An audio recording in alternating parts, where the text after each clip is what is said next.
Time to elevate. You're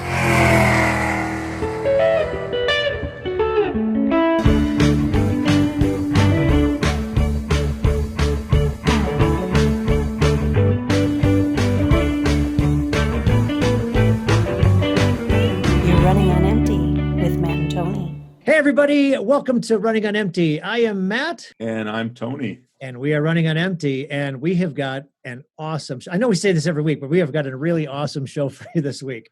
Tony, why don't you give us a little background as to what's happening this week? Yeah, I think at least 81 million people in this country were very thrilled at how the presidential election turned out. But probably none of those 81 million were more thrilled than our guest today. And his name is Tom Breuer. He's a writer. He's originally from Manitowoc, Wisconsin. He now lives in the Northwest. He is the co-author of 3 political humor books published by Nation Books, including Sweet Jesus, I Hate Bill O'Reilly. He's appeared on Countdown with Keith Olbermann. He was on the Al Franken Show. He was on with Stephanie Miller and many more. Now, in the Trump years, Tom took on a pseudonym, Aldous Pennyfarthing. We'll get to the root of that in a bit. As Aldous, he has authored 4 books of what I'll call love letters to Donald Trump. The first one was called Dear Fucking Lunatic, 101 obscenely rude letters to Donald Trump, followed up by Dear Fucking Moron, 101 more obscenely rude letters to Donald Trump. The third volume was Dear President Ass Clown, 101 more obscenely rude letters to Donald Trump. And the latest, which you can get all of these, by the way, on Amazon.com or Barnes & Noble or wherever you get your online books. The most recent one is called Goodbye Asshat, 101 farewell letters to Donald Trump. Now, Tom, this is not exactly the Chronicles of Narnia here, but they are hilarious. Now, what is it about Donald Trump? That's, by my calculation, that is 404 letters that you've written. Yes. Right? And I am exhausted. Yeah. What is it about? Now, we've had some pretty terrible presidents in our history. Yeah. But what was it about Donald Trump that set you off this way? Oh, man. Well, the first and foremost thing is just the constant lying. Like, and I think that originally when I did the book, the first book came out of a letter that I wrote on Daily Kos, an open letter to Donald Trump. And that's another thing, is I write at Daily Kos regularly as Aldous J. Pennyfarthing. And he said in an interview, I was reading an interview, and I explained this all in the first book, and in the New York Times, where he said, yeah, and I was a person who was accepted most warmly, or I can't remember the exact quote, but nobody has ever been greeted like I have in the history of China. And I'm just like, the history of China is, I'd have to look it up again, but it's thousands and thousands of years. And it's like, I know this guy does this all the time, but that was the, I guess, breaking point that got me to say, okay, I wrote that open letter, and it kind of took off. It was retweeted. Somebody picked up on it, and it was retweeted by Chelsea Handler and John Apatow and a bunch of other people. And I thought, well, maybe I'm onto something here. So yeah. I wrote 404 more of these, and over the years. But he's just so vile, and everything about him just sets me off. And I'm sure that it's true of a lot of people, but it's mostly the lying, but and a lot of that he would say is just exaggeration, or he likes to say sarcasm whenever he does something really stupid and sure wants to explain it away. Tom, in these letters, you've called Trump pretty much every name in the book, and I mean, these were they kind of like, and I encourage people to read these because it's almost like a catharsis that you were experiencing with this, right? You were kind of unloading. And how did you do? I mean, did you like sit down every day and write one letter? I mean, how did you get your inspiration for these letters? Yeah, well, the first one I had to do some catch up because the letters cover everything from inauguration day, which was not my favorite day ever, to a few days after the election when it became clear that Biden won. And so I had to pretty much immerse myself in this guy, this sack of adipose. And it was difficult in a way, but there's something about him that inspires this level of rage and comical rage too. I mean, it's like this is I mean, we've been making fun of this guy for what, 30 years? Oh yeah. And and he's only gotten more ridiculous. And it's like, so yeah, I mean, I'd sit down, and you've done writing, so that a lot of it is like getting up and going to the refrigerator and getting snack, staring at Blake. Yeah, I like what Oliver Stone said. Good writing equals ass plus chair. Right. Part of it is, and I don't know that I'm the most disciplined person in the world, but part of it was just sitting down and And with the first book, I had to. I'm trying to remember. It was the end of 2017, I think, going into 2018 when I wrote that original letter. And so when I decided to do the book, I figured, okay, I got to go back and research everything that's happened up until now, and do that timeline that I have in the book. Right. Right. That's what I really love about the books, Tom. It's like, it really is a top timeline of all of the, I mean, Donald Trump has done so many things that would have just ended the presidency of all of the 44 who preceded him. Right. Yeah. And yet he's been able to have almost like a daily outrage. Have we just become like immune to it? I think so. And you forget, and I think, just, if I can say so myself, it's like one of the things that's valuable about the books is it really is a chronicling of the entire Trump presidency. I couldn't obviously get everything in there because you just can't keep up. I mean, it's like, I know that I don't have I mean, I could have written 12 books. Well, I was going to say, the question is, with all the letters that are in there, how many aren't? Yeah, exactly. Oh, I mean, you can't respond to everything because it's like he says or does something, insanely corrupt or just Dadaistic and weird every day. I mean, it's.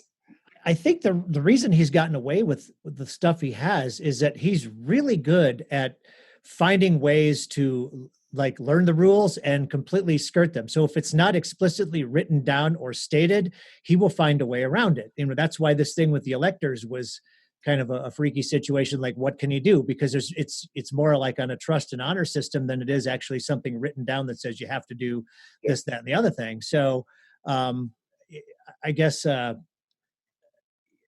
that kind of takes into account a lot of what he says. Let's just see what I can say, what I can do, and let's just see somebody try to stop me, and nobody really has. Yeah, and that's the thing is we've always sort of presumed in the past that it's like there's certain things, especially a president isn't going to do, and he just plows through all that. It's like, well, I'm going to try to steal the election by convincing the state legislatures to send Trump electors to the. What are you doing? And I don't know if you saw that crazy speech of his yesterday where he's like just tossing every fraud conspiracy theory against the wall that he's heard since started. It was shocking. Even by his standards, it was kind of shocking. I mean, most news outlets didn't even air it because it was so outrageous. I'm not even Fox News. Even Fox News, I don't think aired it. Well, and so I think we probably were all afraid, before the election. First of all, it's like, well, will Biden win? Because, and I felt somewhat confident because I just couldn't imagine this happening again. But then we all had to worry about, okay, what kind of, can I swear on this program? Yes. Oh, yeah. What kind of shit is he going to pull after he loses? And now we're seeing what it is, and I'm just happy that, people, except for a little couple people who flinched in Wayne County and in Michigan, that pretty much everybody has fallen in line and done the right thing. But Tom, it does raise the question though. We said earlier, you're from Manitowoc, Wisconsin, working class place, surrounded by a lot of rural territories. I mean, that's Trump territory, right? And let's face it, the man did get over 73 million votes. So how would you account for the fact that someone who strikes you and many other people as so objectively awful, how does he get over 73 million votes? I guess that's a question for some of my family members. Wow. I didn't ask anybody this time, like in my family, who voted for Trump, because I don't want to know. But I know my mother did in 2016, and at least one of my brothers. Another brother of mine who's a lifelong, very strong Republican voted for Hillary because he just said, I just couldn't vote for a crazy person. Mm-hmm. And I gave him credit for that. But why? I see these people on social media that I went to high school with, and and a lot of it is that they stayed in my hometown, the ones who are Trump backers, and I've seen that's a predictor of how people are going to vote. But I really don't. I think it's just that we've got this bifurcation of right.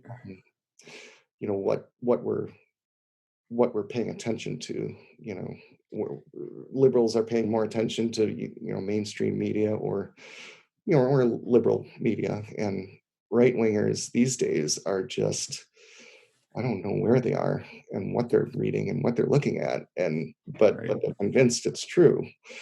Well, and that's a good topic for you, Tony, with your media background. Yeah, well, I mean, some people have argued, what do you think about this, that as bad as Donald Trump may have been, that in 4 years we could see basically a smarter, more politically savvy version of him. Mm-hmm. That scares me. Yeah. But we do seem to be headed in that direction. Wouldn't you agree? I mean, a lot of it's going to depend on.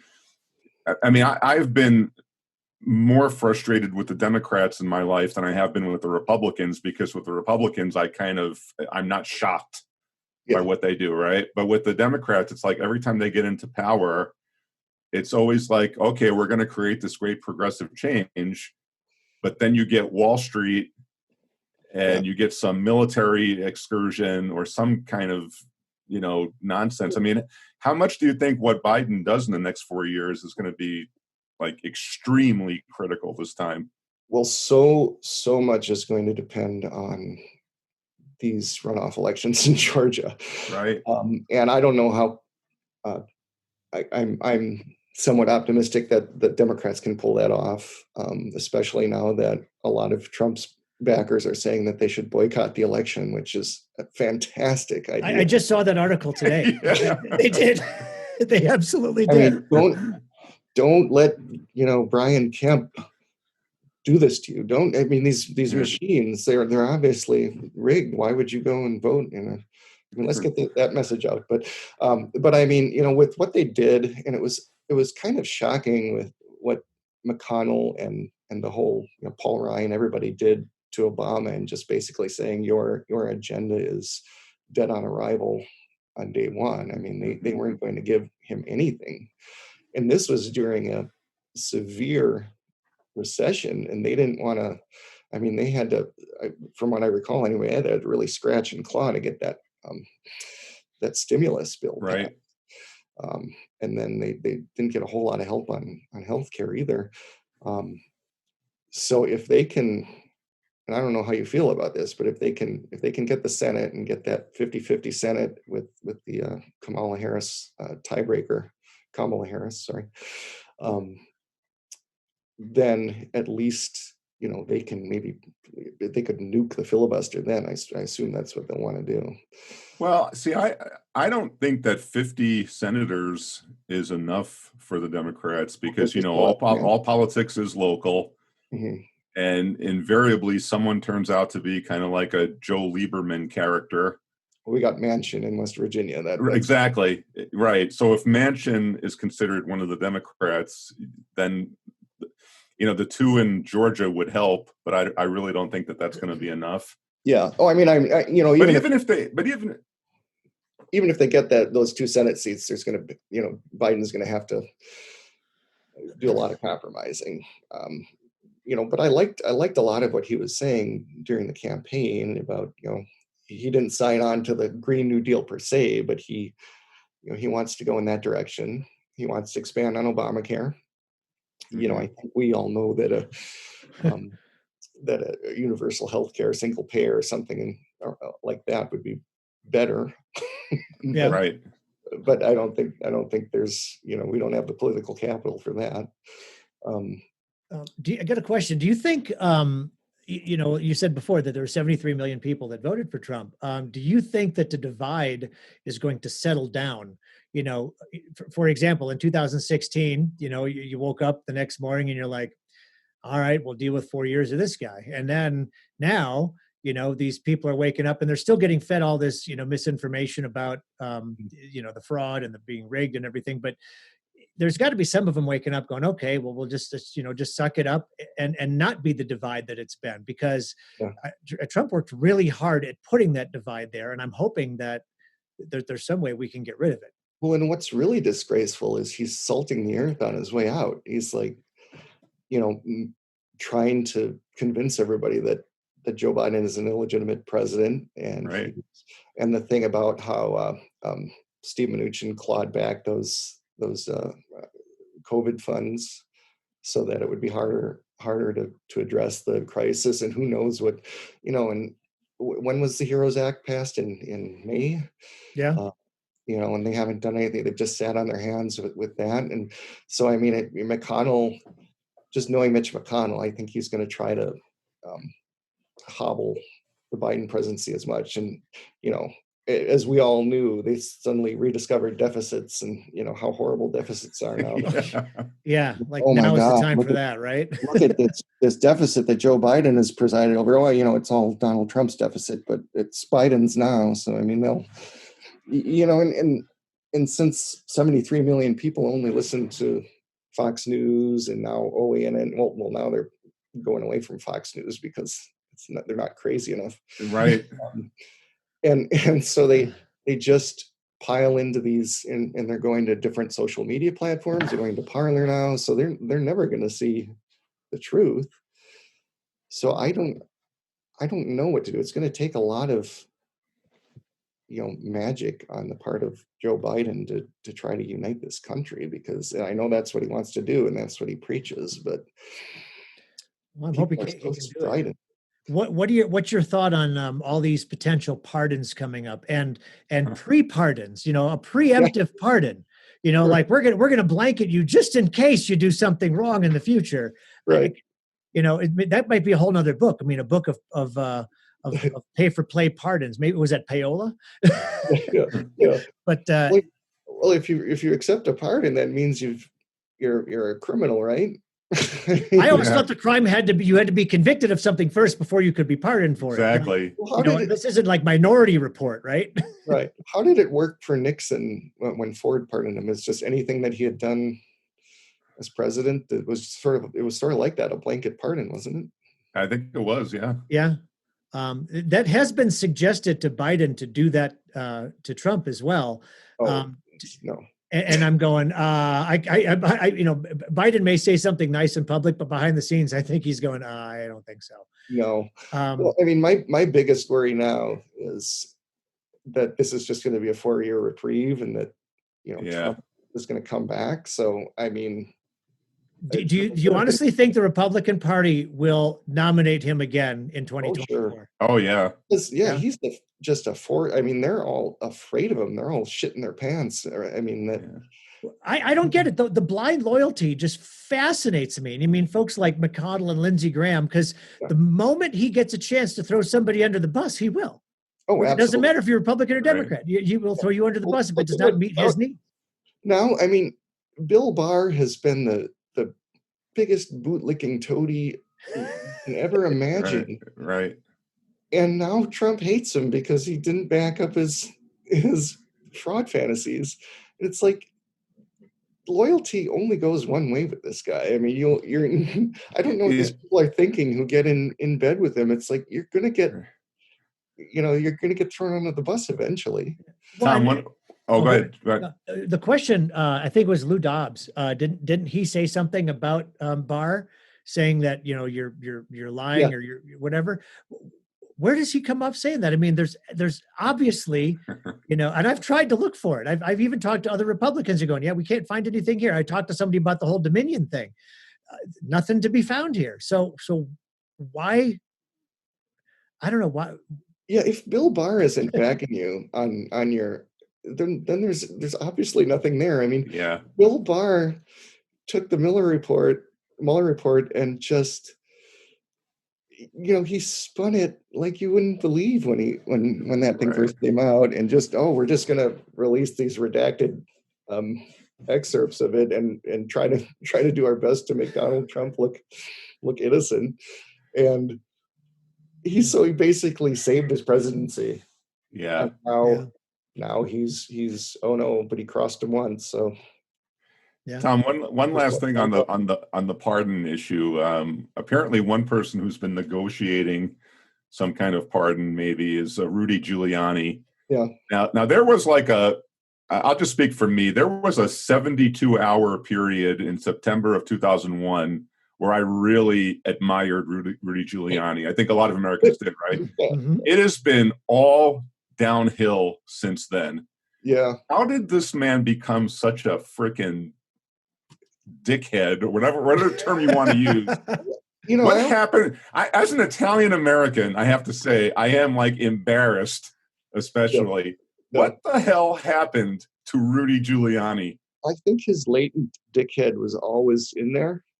And, the just 2001, he sort of captured the zeitgeist or whatever. People were looking for leaders and for somebody to, make them feel better. And he was there at the time. And but, so it's from being one of the most universally admired figures in the country to the Deepwater Horizon oil spill coming down his Yeah, what was that? I might have to write a book just about what's happened since the election until Biden's inauguration, because Rudy has first the Four Seasons total landscaping, and then the hair dye, and every time this guy opens his mouth, it's like.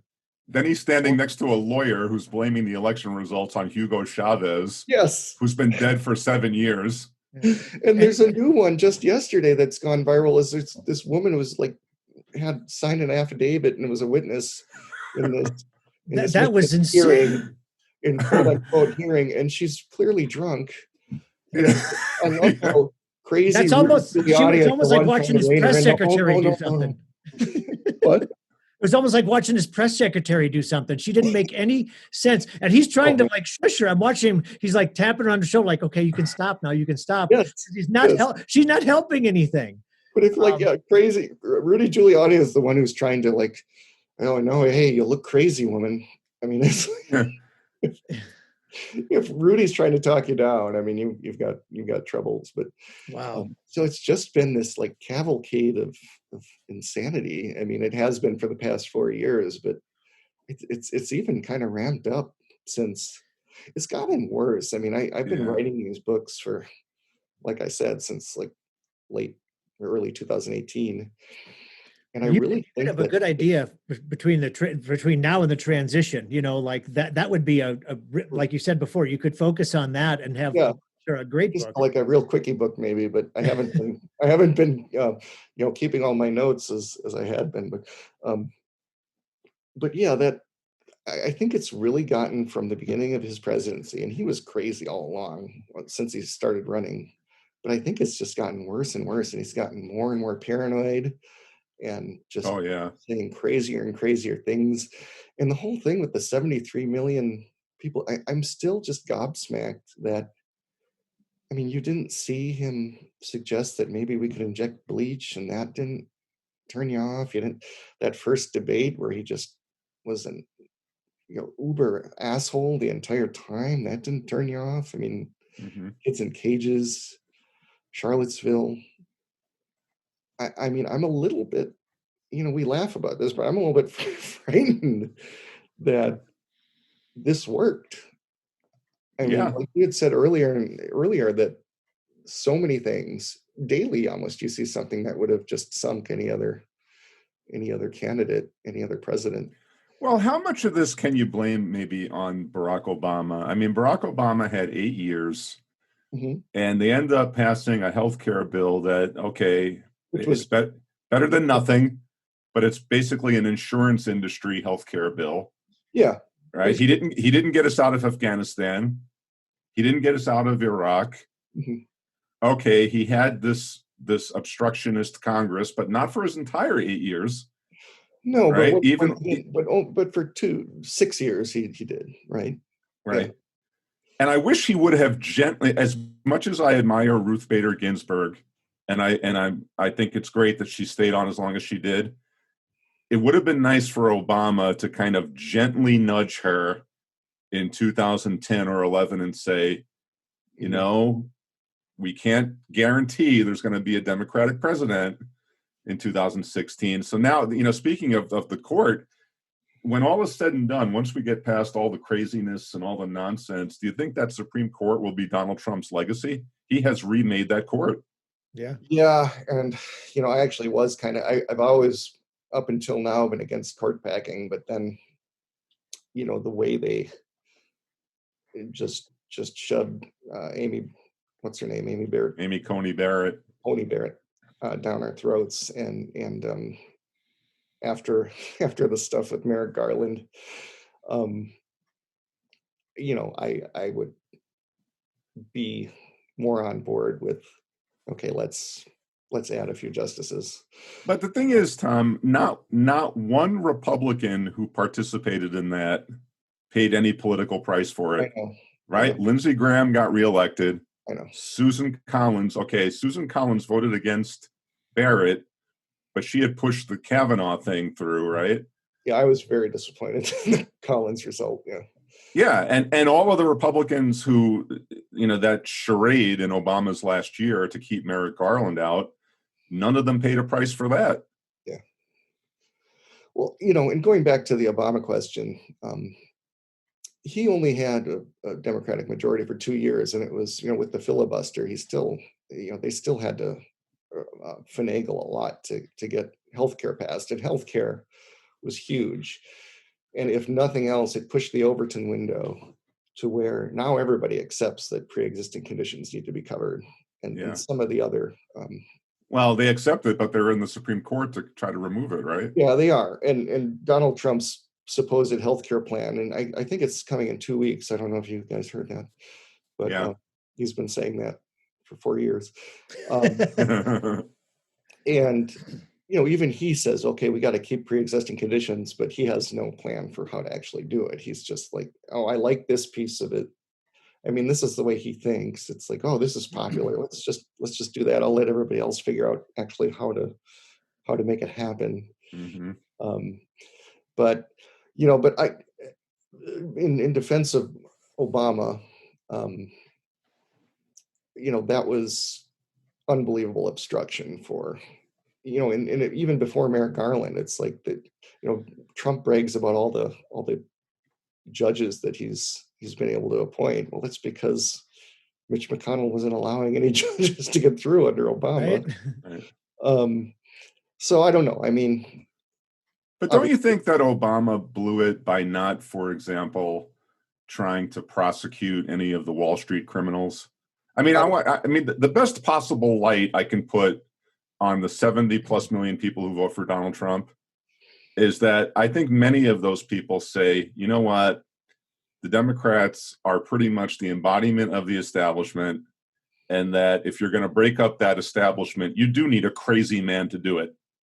Right? Yeah. So that, like, I've talked to a lot of Trump supporters who know full well that he's completely off the deep end. Mm-hmm. But they also think that that's the only way that you're going to substantially, train wreck Washington, D.C., which they think needs a train wreck. What would you say to that argument? Maybe we need someone who's a little crazy, but with a purpose, whereas Donald Trump is just crazy because for self-aggrandizement. I mean, it's like he's pure. I don't know why people give Trump credit for thinking or planning, because he doesn't. Right. No, never. It's big wad of squishy id, and that's all he is. I mean, it's like, what is going to be good for Donald Trump, and that's what he does. I mean, and it's all reacting angrily to even the barest little slight. If somebody doesn't back him 100%, they're now. I mean, he's completely.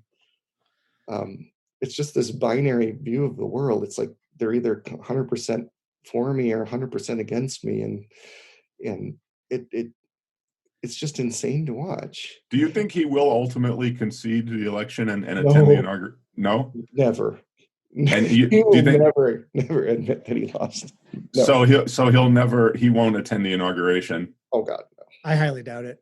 So do you think he will stage like a counter, like a government in exile kind of thing? Well, that's what he's talking about. But I mean, the fact that none of the networks covered his, poofing yesterday, I don't know how many, OANN would probably cover his counter programming event, whatever. Yeah, they were talking about he might announce for 2014 during Biden's inauguration. For 2024. Yeah, sorry, 2024. He can announce, maybe he will announce for 2014.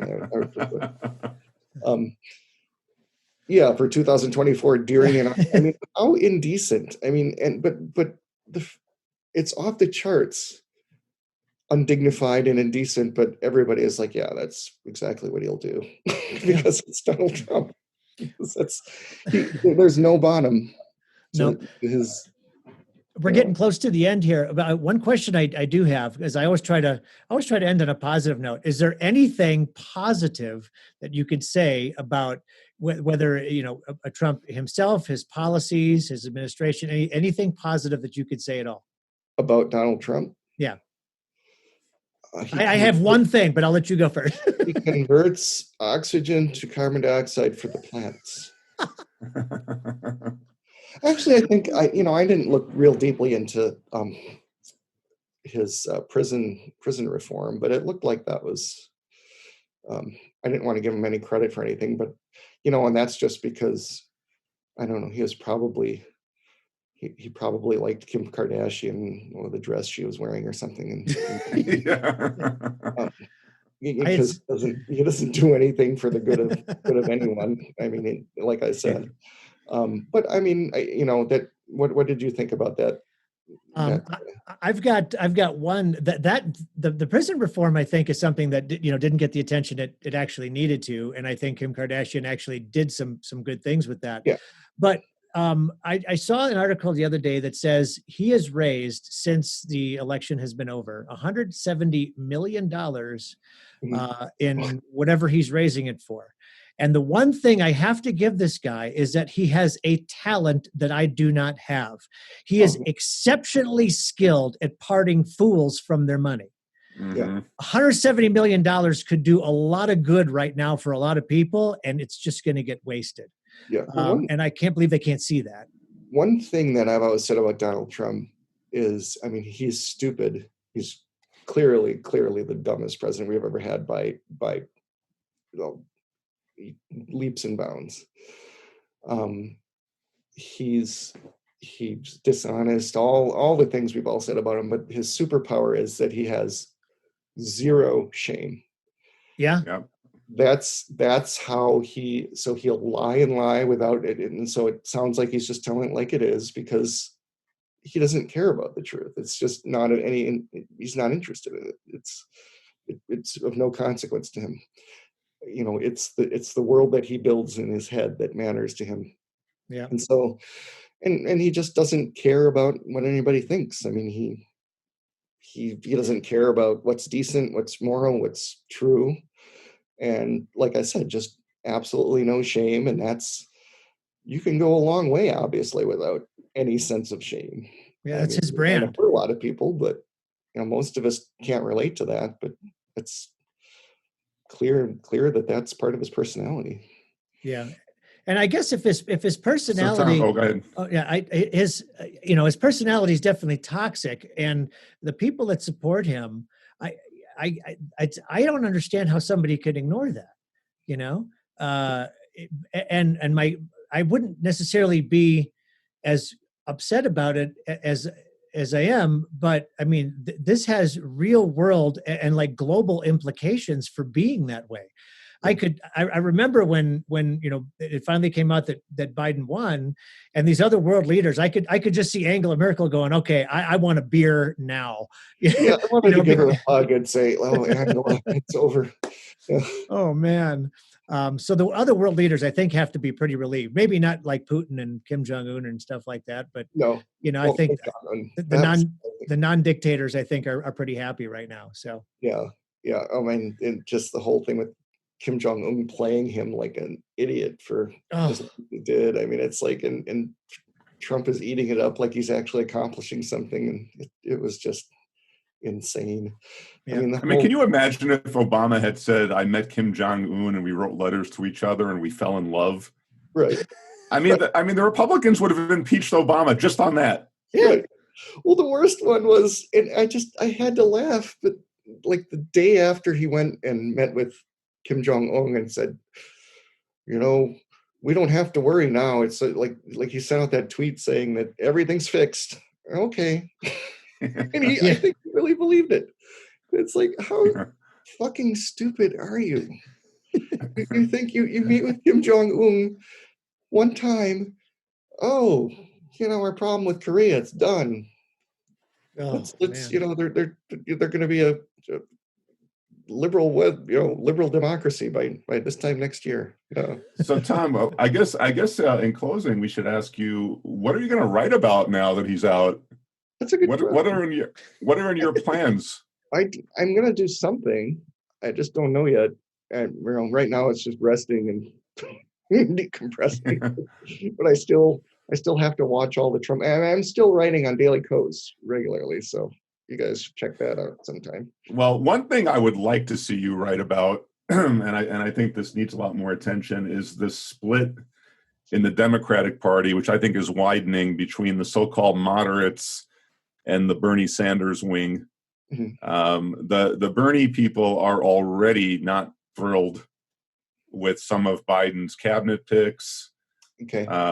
They're making public statements like they feel slapped in the face and so on. And as you know, the Democrats tend to have this circular firing squad. Yeah. And I think that's something that does need to be worked out, because I firmly believe that within 30 years, either the Democratic Party or the Republican Party will disappear, right? Just like the old Whig Party in the 19th century, couldn't handle slavery. I would bet more on the Republican Party, but yeah. Right. I don't think these two parties in their current form can stay the way they are, right? I mean, the Republicans have to make a decision. Is Trumpism this party, and is that sustainable? Can you really go into the future with Trumpism?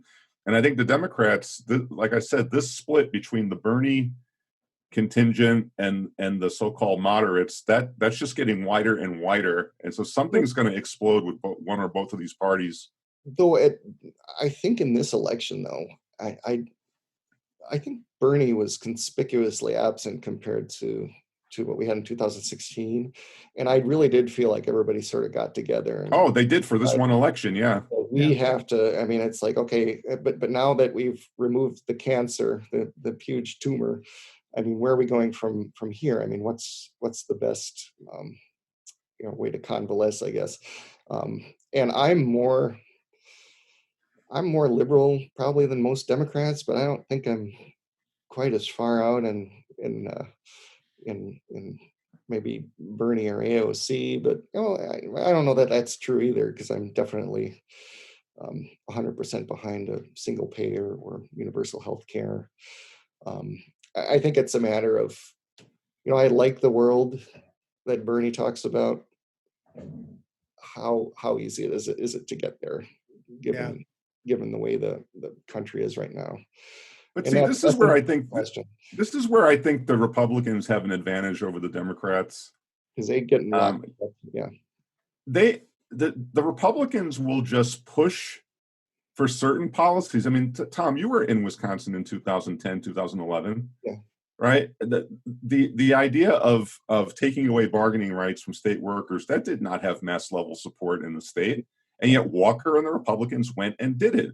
It's like whenever the Democrats have the power to do something, they get into this, oh, well, we don't know if we have the political capital, maybe we can't do it. And so I think they're always perceived as, you don't really stand for anything other than some kind of like bland kind of moderation. I just think that if Biden pursues that, I think that does set the stage for a Trump or a Trump-like figure in 2024. Yeah, I mean, that's a good point. And look at, one of the stupidest policies I've ever heard in my life is building a wall along the southern border.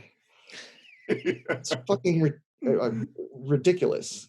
It's like, and it's just a Donald Trump brain fart that suddenly pretty much the entire Republican Party and almost half the country got behind. And you can saw through his wall. I mean, there's in the Washington Post where people are taking like a $100 saw and cutting through big parts of the wall and just.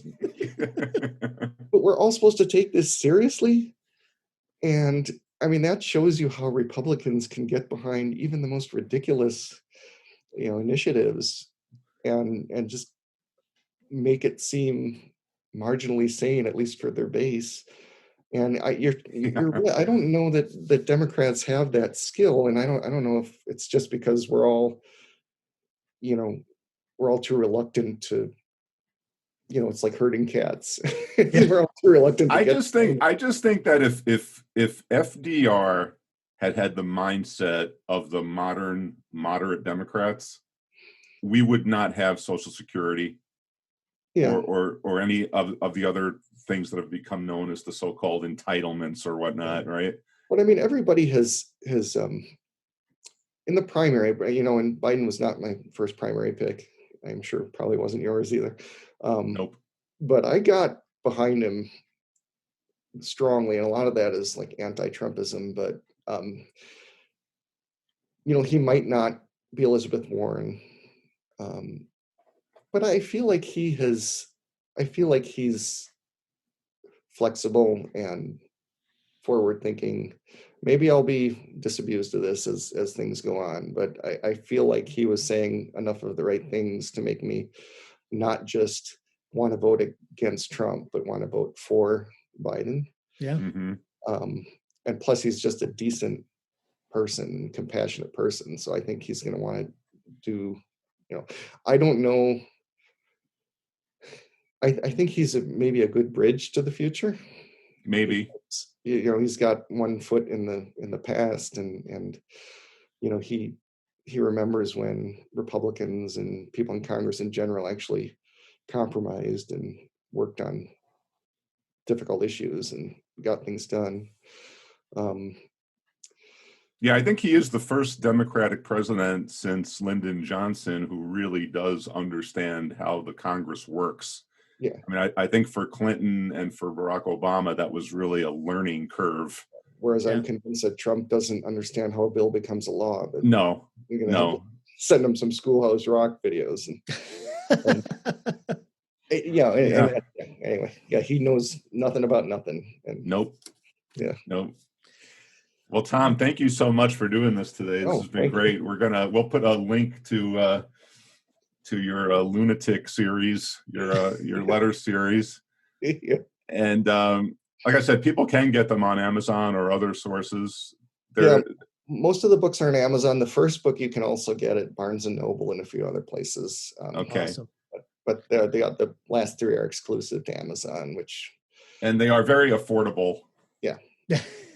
They are. Awesome. First 3 are $2.99. The ebooks are $2.99. The paperbacks are more. The last one I got crazy. I got a wild hair and said, let's make this last one $3.99. Ooh.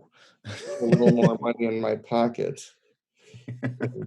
And the paperback for the last one is $12.99 because I really got greedy. Yeah. All right. Well, I'm looking forward to reading those. Thank you so much, Tom. It's been great having you on the show. Yeah, thanks much. Tony, I got to say that this has to have been the funniest interview we've had on the show so far. I know we're only 11 episodes in, but I don't think I've ever laughed as hard as I did today. No, and I love Tom. He actually recruited me back in 2002 to write a column called Media Rants, and he was the editor of a paper called The Scene. And 18 years later, I'm still writing that column, and he's writing books. And I really hope people do go to check his stuff out. It's he's just got this gift for comic writing. I mean, even if you're a Donald Trump fan, yeah, you'll appreciate Tom's sense of humor. That is awesome. Yeah. All right, folks. Well, that's it for this episode of Running on Empty. We'll be back again soon. We're going to have all of his links and everything down in the comments below. If you do have any questions, comments, suggestions for us, please send us an email. Tony, I had a lot of fun with this one. Thank you so much for another great show. Thank you, Matt. All right, everybody. We'll see you next time. Stay elevated.